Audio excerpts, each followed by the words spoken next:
This Photovic News is on Layers Concepts.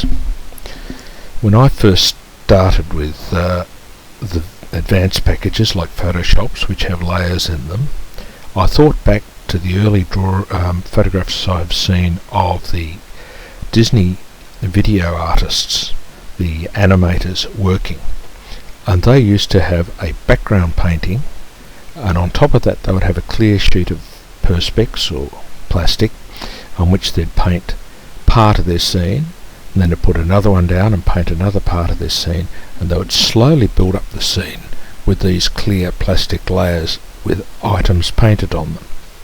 The big advantage of this is that they could just change one sheet of plastic if they wanted to change something in the scene, or they could move that plastic around to produce movement on the scene.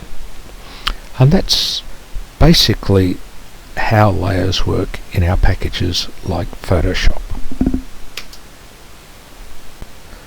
Now let's have a look at this concept. We'll start off with a table. On our table we bring in a background. Then we bring in a piece of paper with a person on it. No, that's no good, we can't see through it. So we bring in a piece of clear plastic with a person on it, and that works. On top of that we can bring in a tree with. Now if we move the person, he's behind the tree but in front of the background. Now all we're doing is sliding a piece of perspex. That's the basis of layers in programs like Photoshop, that we have either sheets of paper which are not transparent, or transparent sheets like the perspex that we used in producing the early cartoons. Now let's have a look at one of the real packages and see how we can apply that. This is Affinity Photo, and I have loaded into it the images that we had to produce our little cartoon illustrating layers. So effectively we have several layers with different pictures on each layer. The fact that they're graphics rather than true pictures is neither here nor there. It's all the same to the package. So the checker pattern is aimed at indicating that you have a clear or transparent region. It's like looking at a light table and seeing the light behind it. So if we turn one of the images on, and this was our wood pattern to simulate a desktop, turn that off, we had the background. It doesn't quite go out to the whole thing, so this image didn't quite fill it, so I can see a bit of the transparent or the light table behind, if you want to look at it that way. We had the person on the white paper, and again it didn't quite fill the whole lot, but the white paper's there, and you can see the white paper doesn't have the checker pattern piece, so you can tell the white from clear. There was the person without the white background, and our tree.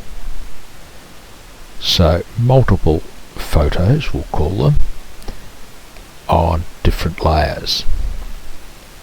So if we put the tree on, the desktop was the first layer.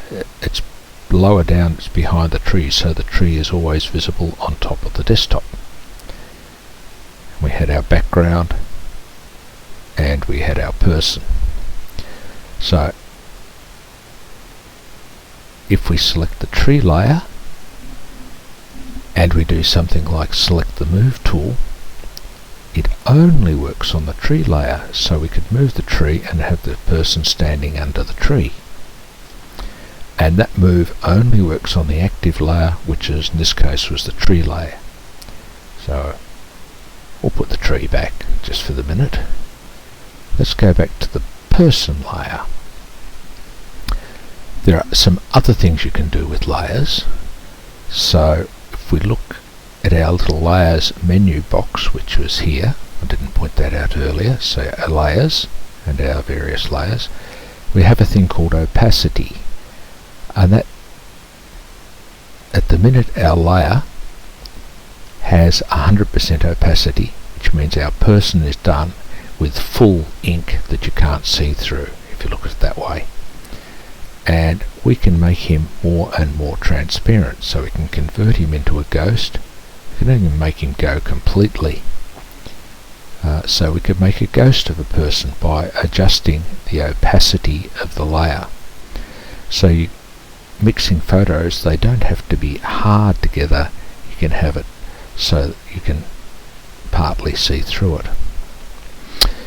One other thing which at this point looks a bit silly is there are some ways of combining this layer, the one we're looking at, with the ones behind it.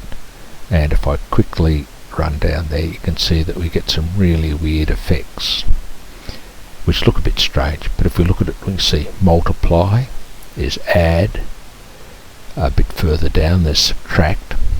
Most of these layers are mathematical operations between the layer you've selected and the others, and different ways of combining them mathematically.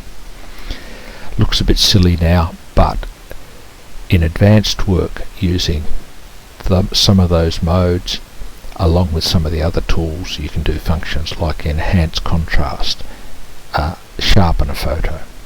So there's a lot of power in there. Okay, then we'll turn our person off and go back and have a look at our layer which had the white. I can turn our tree off for this one. No, I'll leave the tree on. So we have our white piece of paper.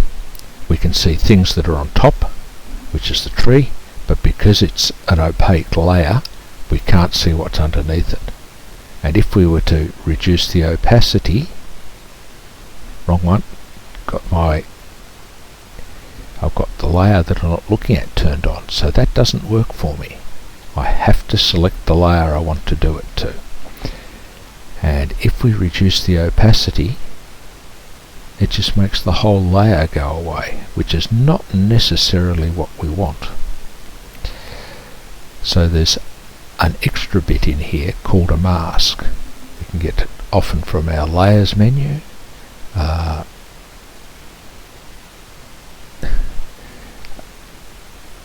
new layer mask, click that, and we see we have our little icon of our image, and we have an extra bigger white icon there. That, when I hover over it, comes up as a mask. That is a layer mask. And the simple rules of layer masks are white reveals, black conceals. At the minute our layer mask is all white, so we can see our whole layer. But if we go over and select a paintbrush and make sure we have black selected as our colour and start drawing on the mask, we can see that we take it away. And if I paint over the tree, it doesn't do anything to the tree because the tree is on a different layer, and this mask is only working on the layer with the person. So we could very quickly bring the person out onto the scene, and we've just about now got the person on the scene by himself. So we can select part of a picture by using a mask. Some of the advantages of the mask, if I just hide the mask, the picture's there. I haven't actually touched the picture. All I'm doing is the mask is hiding parts of the picture. If on this one, if I hit Alt and click, there's the mask I draw. So I haven't even drawn it all behind the tree. If we come back and have a look at our image, and of course, if I made a mistake with the mask, oh dear, I've gone too far, I've taken his head off. If I just change so that I'm painting white, I can now paint him back in, because I'm only working on the layer, and white reveals. So layers are very powerful for selecting part of one picture and combining it with the other. Obviously getting those masks and things right close to the person is a bit of a skill and a study in itself. but there is a lot of power in layers. As I said, quick sum, we're combining different pictures. We can change the opacity. We can mix them in various ways, and we can add masks to select just parts of a picture and combine them together.